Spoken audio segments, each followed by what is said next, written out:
തങ്ങൾക്ക് വഴങ്ങാത്ത ഒരു രാജ്യത്തെ തകർക്കാൻ അമേരിക്ക കാട്ടുന്ന ഈ വ്യഗ്രത മനസ്സിലാക്കാതിരിക്കാൻ മാത്രം വിഡ്ഢികളല്ല ലോകജനത. ഇറാനിലെ ആഭ്യന്തര പ്രശ്നങ്ങളിൽ എണ്ണയൊഴിച്ച് അത് വലിയൊരു കനലാക്കി മാറ്റിയതും, ഇപ്പോൾ ആ കനലിൽ നിന്ന് തങ്ങളുടെ താൽപ്പര്യങ്ങൾ ചുട്ടെടുക്കാൻ ശ്രമിക്കുന്നതും അമേരിക്കയുടെ പഴയൊരു ശൈലിയാണ്. എന്നാൽ സിംഹത്തിന്റെ മടയിൽ ചെന്ന് പോരാടാനിറങ്ങുന്ന ട്രംപ് ഭരണകൂടത്തിന് ഒരു കാര്യം മറന്നുപോയിരിക്കുന്നു. ഇത് പഴയ ഇറാനല്ല.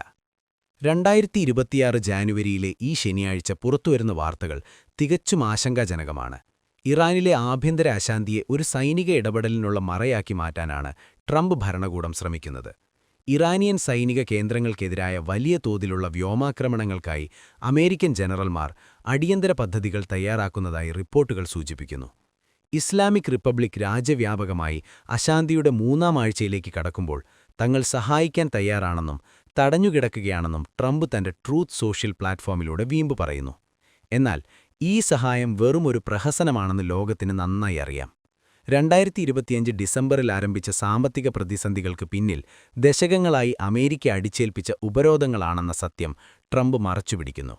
ഇറാന്റെ കറൻസി മൂല്യമിടിഞ്ഞതും പണപ്പെരുപ്പം കുതിച്ചുയർന്നതും ആസൂത്രിതമായ ഈ സാമ്പത്തിക യുദ്ധത്തിന്റെ ഫലമായിരുന്നു. വൈറ്റ് ഹൌസിനുള്ളിലെ ചർച്ചകൾ പ്രകാരം കരസേനയെ ഇറക്കാതെ തന്നെ ഇറാന്റെ നട്ടെല്ലൊടിക്കാനാണ് നീക്കം. വേദനിക്കുന്നിടത്തടിക്കുക എന്ന ക്രൂരമായ തന്ത്രമാണ് അമേരിക്ക മെനയുന്നത്. ഇസ്ലാമിക് റെവല്യൂഷണറി ഗാർഡ് കോർപ്സിന്റെ കമാൻഡ് സെന്ററുകളും വ്യോമ പ്രതിരോധ സൈറ്റുകളുമാണ് ട്രംപിന്റെ ലക്ഷ്യം.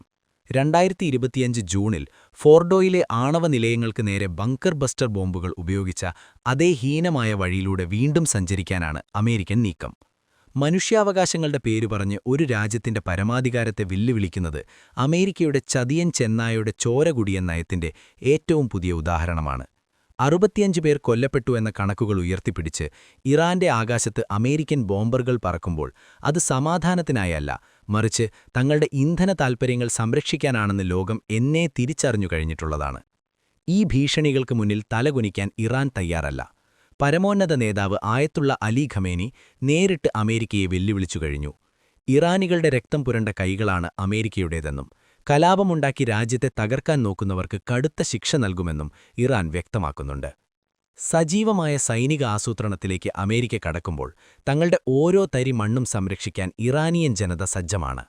തന്ത്രപരമായ ക്ഷമയുടെ കാലം കഴിഞ്ഞെന്നും സൈനിക ഇടപെടൽ നേരിട്ട് നടത്തുമെന്നുമുള്ള അമേരിക്കൻ സിദ്ധാന്തം ഇറാന്റെ ചങ്കുറപ്പിനു മുന്നിൽ വഴിമാറേണ്ടി വരുമെന്ന കാര്യം.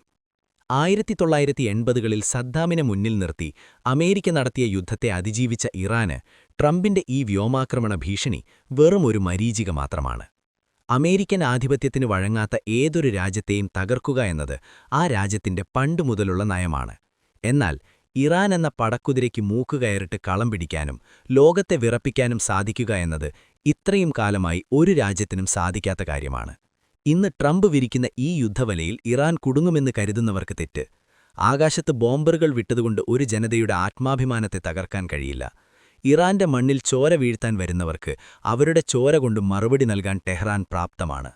ആത്യന്തികമായി ഈ സാമ്രാജ്യത്വ തന്ത്രങ്ങളെ അതിജീവിച്ച് ഇറാൻ തല ഉയർത്തി തന്നെ നിൽക്കുമെന്നതിൽ സംശയമില്ല.